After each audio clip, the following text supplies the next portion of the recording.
మొన్న జరిగిన బస్సు యాక్సిడెంట్లో 3 బిడ్డలను పోగొట్టుకున్న ఆ తల్లిదండ్రికి ఎవరు వచ్చి ధైర్యం చెప్పినా ఉండదు.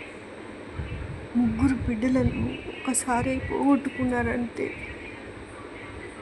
నా అంత 3 రెట్ల బాధ నరకం అనుభవించాలి. నా ఒక్క కొడుకును పోగొట్టుకుని నేను నరకం అంటే ఎట్లుంటుందో ఇప్పుడు బ్రతకుండంగానే అనుభవిస్తున్నా.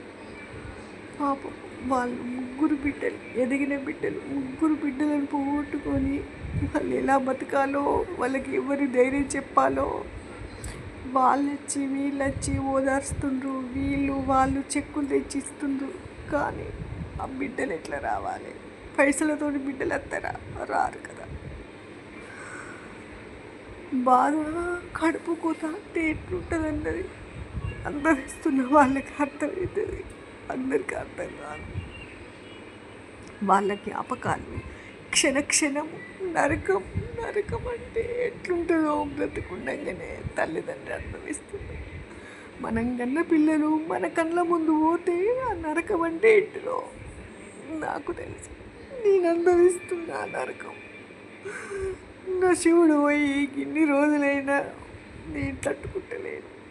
ట్యాబ్లెట్ లేని రోజంటూ లేదు. పాపం వాళ్ళు ఎట్లా తట్టుకోవాలో, వాళ్ళు మందులు ఎట్లా కలవాలో తలుసుకుంటేనే బాధ అవుతుంది. ఎవరి బిడ్డలైనా బిడ్డలే కదా. లక్ష్మీదేవులాగా ఉన్న 3 బిడ్డల్ని భగవంతుడా నువ్వు ఒక్కసారి ఎట్లా తీసుకుపోతావయ్యా? ఆ తల్లిదండ్రికి మనోధైర్యాన్ని కల్పించు, ధైర్యంగా ఉండేలా చేయి దేవుడా. మందిలో కలవాలంటే నాకు ఇన్ని రోజుల టైం పట్టింది, కలవలేకపోతున్నా. వాళ్ళని కలిసేలా చెయ్యి దేవుడా.